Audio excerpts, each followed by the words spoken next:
Buenos días, el Señor los bendiga. Estamos contentos, ¿verdad?, de poder estar acá para juntos meditar en la palabra del Señor. Qué bueno que tú estás con nosotros, qué bueno que ustedes están acá y qué bueno que ustedes se están conectando.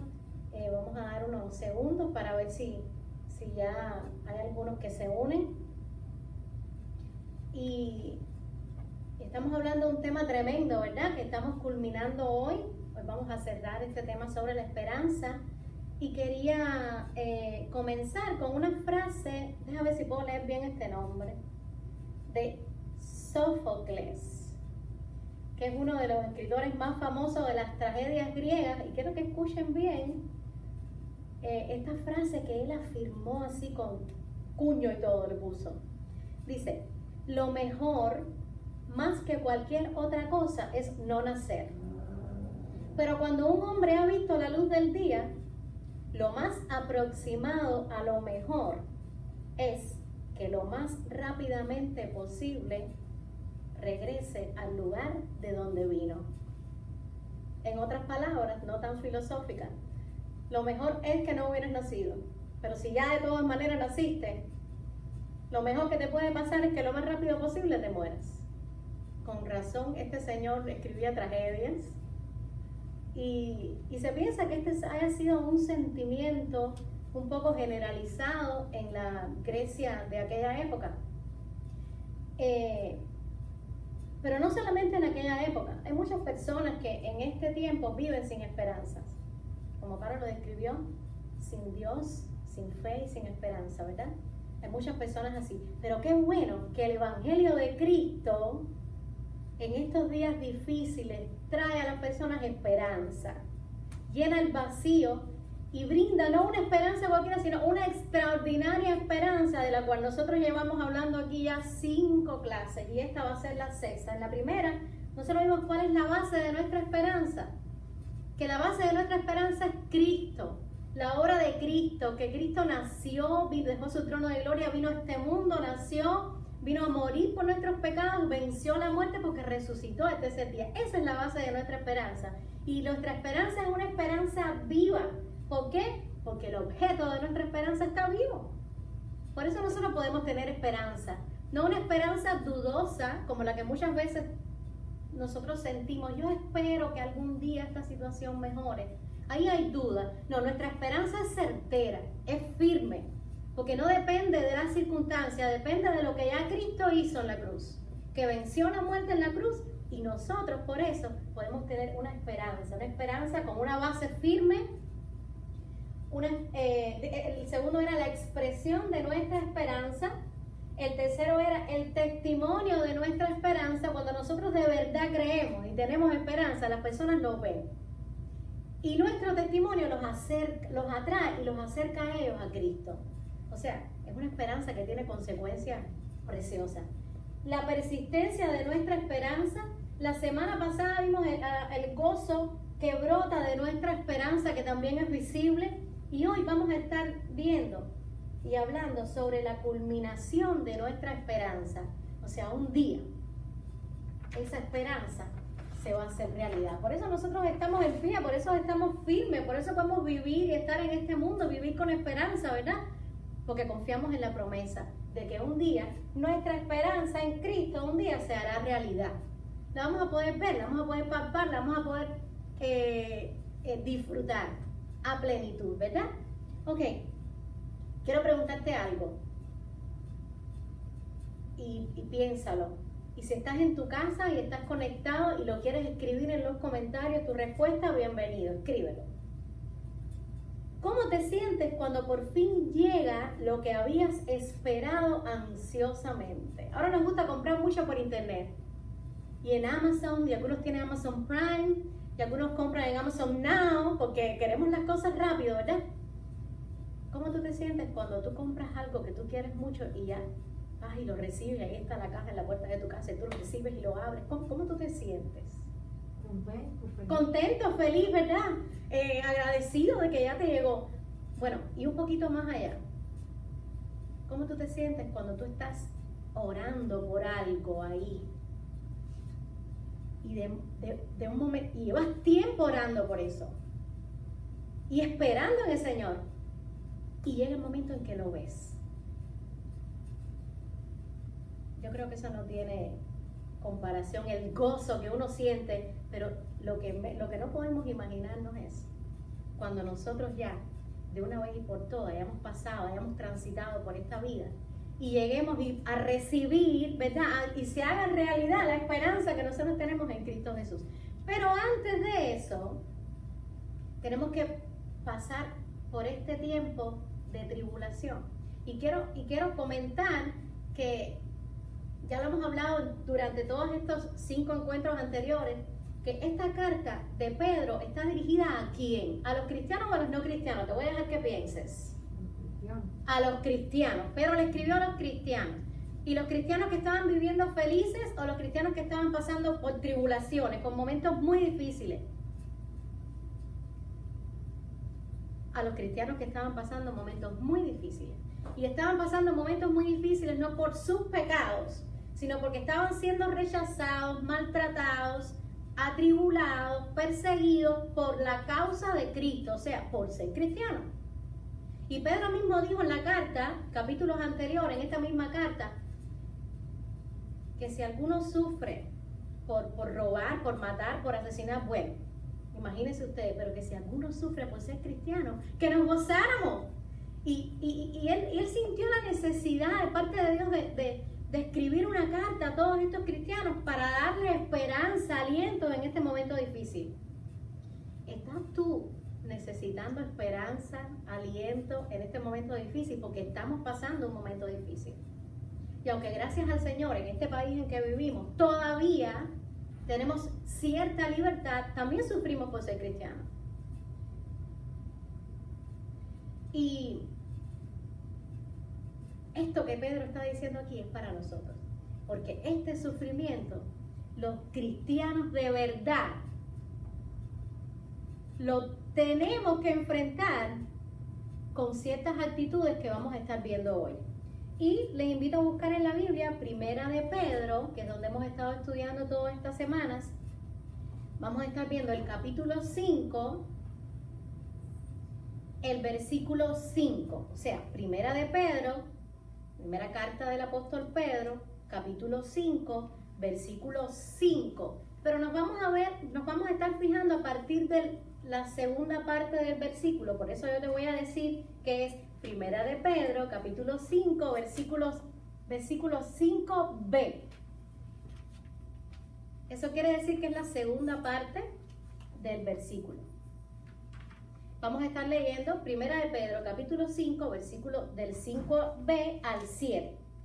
Y voy a leer para usted. Dice, Dios resiste a los soberbios y da gracia a los humildes. Humillaos pues bajo la poderosa mano de Dios, para que Él os exalte cuando fuere tiempo, echando toda vuestra ansiedad sobre Él, porque Él tiene cuidado de vosotros. Aquí hay algunas cosas que me gustan y otras que no me gustan, pero bueno, nosotros tenemos que tratar de obedecer lo que nos gusta y lo que no nos gusta que dice la palabra del Señor. Voy con una pregunta. ¿Cómo debe ser mi actitud como cristiano ante el sufrimiento? Según lo que dice ahí ese versículo, esos versículos. ¿Cómo debe ser mi actitud como cristiano ante el sufrimiento? Cuando viene sufrimiento a mi vida, cualquiera que sea, dice el versículo 5, Dios resiste a los soberbios. O sea, la actitud, esa actitud de soberbia, que es lo mismo decir de engreimiento, de orgullo, de arrogancia, de altivez, de cólera, de ira, ante el sufrimiento, ¿esa la aprueba Dios? No, está diciendo que Dios lo resiste, que Dios lo repudia, que Dios lo rechaza. O sea, esa no debe ser mi actitud. Ahora, dice que Dios da gracia ¿a quién? A los humildes, a las personas modestas. Entonces, ¿cómo debe ser mi actitud o la actitud de los cristianos ante el sufrimiento? Debe ser humilde. Por eso escribí acá, mi actitud ante el sufrimiento, debemos enfrentarlo, enfréntalo. Enfrenta el sufrimiento, pero con humildad, no con orgullo. Ahora, yo quiero mencionarte algunas cosas que nos sugieren acá. Porque yo te digo, vamos a enfrentar el sufrimiento, pero tú dices, bueno, el sufrimiento en general, pero ¿qué tipo de sufrimiento? Recuerden que esta carta fue escrita, yo vuelvo a repetir y no me voy a cansar de hacerlo, a cristianos que estaban sufriendo por la causa de Cristo. Ahora, sufrir algún contratiempo en la familia por causa de ser cristiano, ¿no te ha pasado? A mí me ha pasado. Perder una amistad por causa del evangelio. Ver a los hijos rebelarse y rechazar su educación cristiana. Ser acusados de hipocresía religiosa. Recibir burlas por las creencias bíblicas. Recibir una baja calificación por un profesor que niega el evangelio, o sea, injustamente. Perder el empleo por ser cristiano. A veces no te lo dicen por las claras, pero no les convienes. No les conviene tu rectitud. Y entonces buscan algunas excusas para echarte. Eso ha pasado muchas veces. Ser maltratado intencionalmente por causa de la fe. Se está viendo muchísimo en estos días, muchísimo. Ser mal interpretado en tus motivaciones y acciones. A veces cuando actúas de alguna manera la gente te malinterpreta. Piensan que tú te estás creyendo mejor que nadie, que tú... Muchas veces eso pasa. Y tú simplemente lo que quieres es agradar al Señor. Ser acusado de abandonar la religión de la familia al recibir el evangelio. Conozco personas luchando ahora mismo con esto. Por una religión tradicional en la familia y que entonces están siendo acusados por la propia familia de ser apóstatas, ¿verdad? Por la causa de Cristo, de abandonar esa religión familiar. Hay varias cosas, esto es solamente una lista que nos sugiere este libro que me llamó la atención y yo marqué algunas de ellas ahí que me están pasando a mí en este momento. Voy a tratar de que cuando pongamos el video en YouTube, el pastor agregue una foto de esta lista porque me parece que está muy buena, nos ayuda a reflexionar. Ahora, si a mí me está pasando algo de esta lista o algo más que está fuera de ella, ¿cómo yo puedo actuar con humildad ante estas situaciones? Yo pensé en dos cosas, no lo pensé yo, sino porque lo dice la palabra del Señor. No te rebeles contra Dios. Nunca es bueno rebelarse contra Dios, pero mucho menos en los momentos difíciles. Es una reacción humana de cuando viene el problema en nuestra vida, enseguida culpamos a Dios. Dios, ¿por qué tú estás permitiendo esto en mi vida? Bueno, Dios sabe por qué está permitiendo eso en tu vida. Eso yo lo he preguntado muchas veces a Dios. Hasta que una vez aprendí que uno no tiene que preguntar por qué, sino Dios, ¿para qué? Eso es muy difícil. Porque cuando tú estás sufriendo, cuando tú estás en medio de algo que tú no tienes fuerza, que a veces no tienes deseo ni de orar. Preguntar a Dios para qué en lugar de por qué es difícil. Pero no es imposible porque dentro de nosotros vive el Espíritu Santo, que es el que nos da la fuerza para poder seguir adelante en medio del sufrimiento. Y estoy segura que Pedro había experimentado todo esto, lo sabemos. Y todos estos consejos han sido basados en su experiencia con Dios y con el Espíritu Santo. Esa es una, no te rebeles contra Dios. Y la otra es, actúa como Cristo. ¿Qué haría Cristo en mi lugar? ¿Cómo actuaría Cristo en este momento? Él es nuestro modelo. Y quería mencionarte dos cositas rápidamente, que dice, una que está en el libro de los Proverbios, para ejemplificar que no podemos nosotros creernos que somos superiores. Y muchas veces estas reacciones nuestras ante el sufrimiento o ante la ofensa de alguien sacan a flote lo que nosotros creemos de nosotros mismos. ¿Por qué? ¿Por qué me votaron a mí y no a fulanito? Si yo soy así, así, así, así. ¿Por qué me tiene que pasar esto a mí, que yo he sido fiel toda mi vida al Señor? y a fulanito que le va súper bien? ¿Por qué prospera él? ¿Por qué a fulano se pudo comprar su casa y tiene un negocio propio y yo todavía no lo he podido hacer? Y me pasan a mí más cosas y a ellos no les pasa. Miren lo que dice la palabra del Señor. Hay muchos, yo solamente he escogido. Dice Proverbios capítulo 27, versículo 2. Alábete el extraño y no tu propia boca. Y sigue diciendo más cosas. Dice Romanos capítulo 12, versículo 3, este me encanta. Dice que nadie tenga un concepto de sí más alto que el que debe tener. O sea, sigue diciendo el versículo que cada cual piense con moderación de sí mismo. Tú no eres lo más importante, como yo le digo a alguien de mi familia algunas veces. Tú no eres el ombligo del mundo. Todo no gira alrededor de ti. Todo el tiempo no tiene que ser alrededor de ti, ni alrededor de mí. Se trata de Él, se trata de Cristo, se trata de su gloria.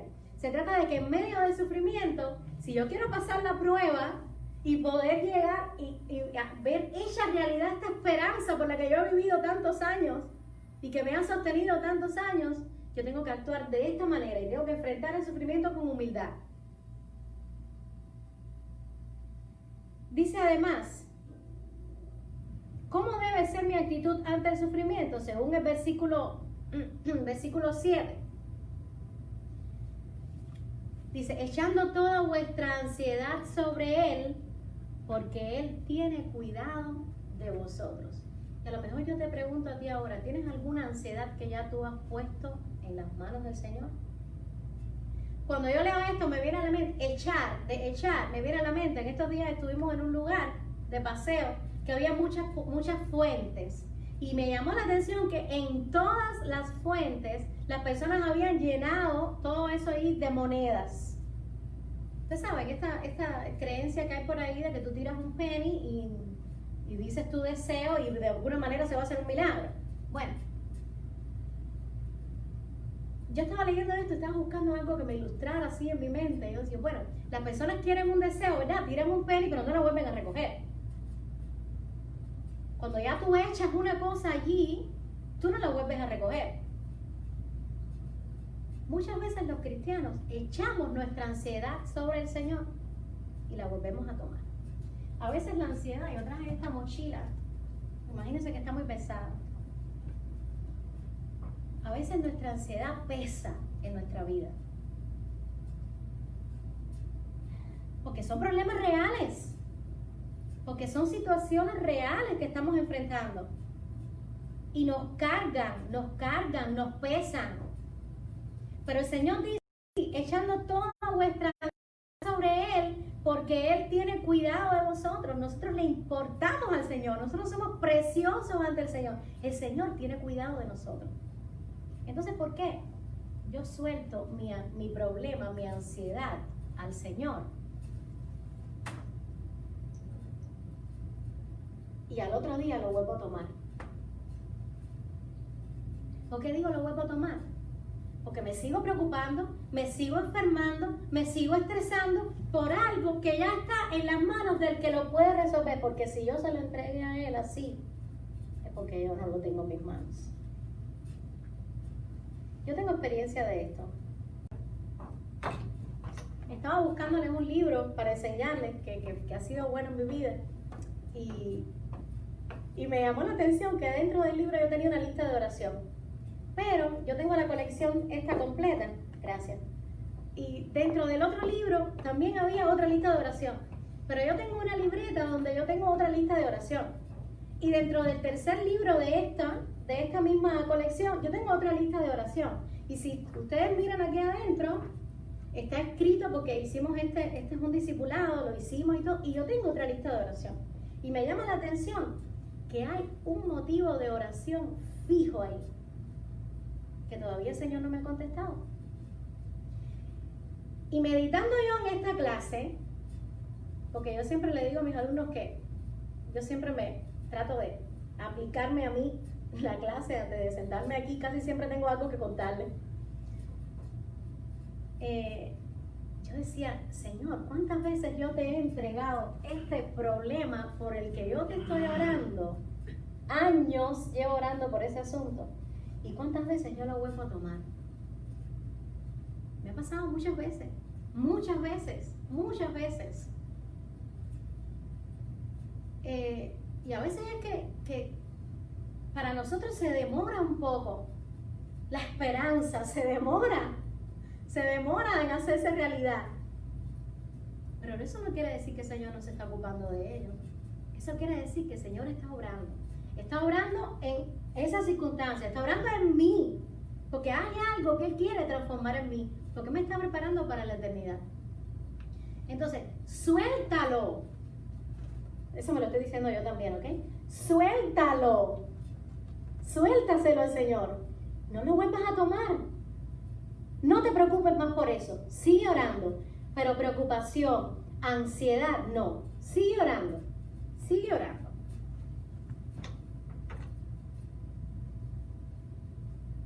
Enfrenta el sufrimiento con humildad. Echa sobre Dios toda la ansiedad. ¿Verdad? Hay recompensa. Dice el versículo 6, humillaos pues bajo la poderosa mano de Dios para que Él os exalte cuando fuese tiempo. Va a llegar el momento de la exaltación. Pero ahora, si tú estás enfrentando un momento difícil por la causa de Cristo, lo que tú tienes que hacer es humillarte bajo la poderosa mano de Dios. Aquí estoy, Señor, hágase su voluntad. Como dijo Jesucristo, si es posible, pasa de mí esta copa. Yo no quiero, Señor. Es un momento difícil. Yo quiero que acabe ya, pero que se haga tu voluntad, no la mía. Esa es la actitud que Dios quiere.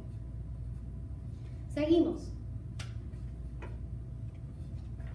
Y los invito entonces ahora a seguir leyendo Primera de Pedro, capítulo 5, a partir del versículo 8. Versículos 8 y 9.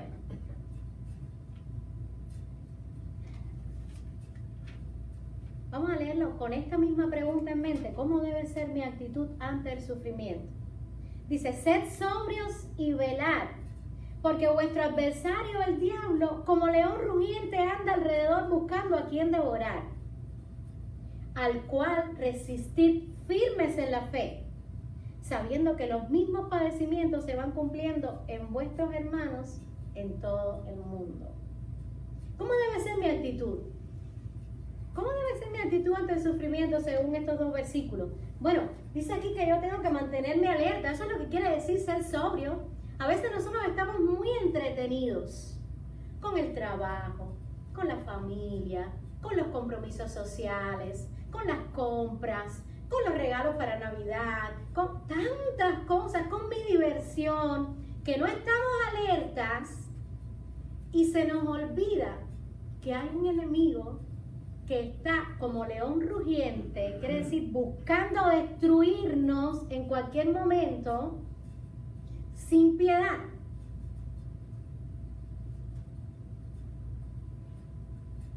Y tenemos que estar alerta, porque cuando viene el sufrimiento en nuestra vida, ahí Satanás quiere meter sus mentiras, sus engaños. ¿Para qué? Para confundirnos y apagar nuestra fe con sus dardos de fuego. Pues no, estemos alerta. Y dice además, resiste al diablo. Tú no tienes fuerza ni poder ninguno para resistir al diablo. El diablo es más poderoso que tú, pero el que vive dentro de ti es mayor que él. Y lo venció en la cruz del Calvario. Y por eso nosotros podemos tener esperanza, una esperanza viva, porque el objeto de nuestra esperanza está vivo. Y venció al enemigo nuestro que quiere destruir sin piedad nuestra vida. Entonces sí, viene un momento difícil y vienen pensamientos, pero no te dejes engañar. En este libro, que está basado en un estudio bíblico basado en la película Cuarto de Guerra, que yo se la recomiendo 100%. Es una película que va a encender tu necesidad de orar, tu tiempo de oración, tu fe, y te va a impulsar. Esto es lo que necesitamos en estos tiempos, ¿ok? Cosas que nos acerquen al Señor en todo momento. Aquí los autores dan una estrategia y usan mucho Santiago 4:7, que dice, someteos pues a Dios, resistid al diablo y huirá de vosotros. Ahora, primero que yo tengo que hacer, ellos dice, en primer lugar, entender al enemigo, conocer al enemigo. ¿Cómo nosotros conocemos a Satanás? Porque la Biblia lo describe muy bien a él. Y Jesucristo dijo en Juan 10:10 que el ladrón había venido para hurtar, matar y destruir. Y que él había venido para dar vida. Pero nosotros sabemos que todas las mentiras, todas estas cosas que nos rodean, que quieren ponernos ansiosos y demás, vienen de él. No pueden venir de Dios. Vienen de él y uno tiene que identificarlo. Y una vez que tú lo identifiques, tienes que someterte a Dios y resistirlo, resistir a Satanás en oración. Y una vez que haces eso, el resultado es que él huirá de vosotros. Pero necesitas fe para eso. Por eso dice aquí, el cual resistid firmes en la fe. También teniendo en cuenta que alrededor del mundo tú no estás solo, hay muchos hermanos que están pasando lo mismo que estás pasando tú y que están en la misma lucha que tú. Así que anímate y mantente alerta, resiste al diablo y sigue firme en la fe y adelante. El sufrimiento por ser cristiano ocurre en cualquier lugar del mundo, no importa donde tú estés. Va a llegar un momento en que por ser cristiano tú vas a sufrir. Pero hay algo importante e interesante aquí, con esto voy a terminar. Hay dos caminos. Tú te puedes o dejar vencer por Satanás y por el sufrimiento, o puedes actuar de esta manera. Y estoy segura de que nuestra esperanza en Cristo un día será realidad si nosotros enfrentamos el sufrimiento de esta manera. Ahora voy a terminar con los versículos del 10 al 11. Dice, mas el Dios de toda gracia, que nos llamó a su gloria eterna en Jesucristo. Está confirmando Pedro aquí una vez más que esto es para los cristianos, los que han sido llamados por Dios y salvados por su gracia y por la obra de Jesucristo. Dice, después que hayáis padecido un poco de tiempo, Él mismo os perfeccione, afirme, fortalezca y establezca. A Él sea la gloria y el imperio por los siglos de los siglos. Amén. Confía en que el sufrimiento es pasajero. Búscalo allí porque está diciendo que el sufrimiento es pasajero, no lo digo yo. Después que hayan padecido, dice ¿cuánto? Un poco de tiempo. Un poco de tiempo. Un poco de tiempo. No es para siempre, es pasajero. Y eso es una buena noticia. Eso es una buena noticia. Podemos tener esa esperanza. Y lo otro es que con ese sufrimiento Dios está preparándote para la eternidad. Nosotros no podemos entrar a la eternidad en la misma forma en que nosotros vinimos a Cristo. No. Nosotros tenemos que pasar por un proceso que ya hemos hablado de eso en otras clases, que se llama santificación. Para que nuestra vida vaya siendo transformada. Pero los seres humanos somos tan cabezones, y me incluyo yo, que necesitamos un poco de esto. ¿Dónde está? Aquí. De esto. Para poder aprender. Y Dios lo usa. Dios lo usa. Y nos perfecciona, y nos afirma, y nos fortalece, y nos establece. ¿Verdad? Y de esa manera Dios nos está preparando para su gloria. Nuestra esperanza en Cristo un día se hará realidad. Y el día no está muy lejano. Así que aprendamos nosotros a enfrentar el sufrimiento con esta actitud. Miren, con humildad. Echando sobre Dios toda nuestra ansiedad. Recuerden, echándola, pero sin volverla a tomar. Soltándola, suéltala, échala. Sin volverla a tomar. Manteniéndonos alerta. Porque tenemos un enemigo, tenemos que estar alerta. En la guerra hay que estar alerta. Estamos en guerra aquí todo el tiempo. Resistiendo al diablo, que es nuestro enemigo, y siguiendo adelante como firmes en la fe. Confiando en que el sufrimiento, que estamos viviendo ahora, es pasajero. Y que Dios me está preparando para el encuentro con Él. Entonces, que Dios nos ayude a vivir en la realidad de esta esperanza. A vivirla, a experimentarla, a entrar en esta aventura que es la vida cristiana en la práctica. En la práctica, pongámoslos en práctica.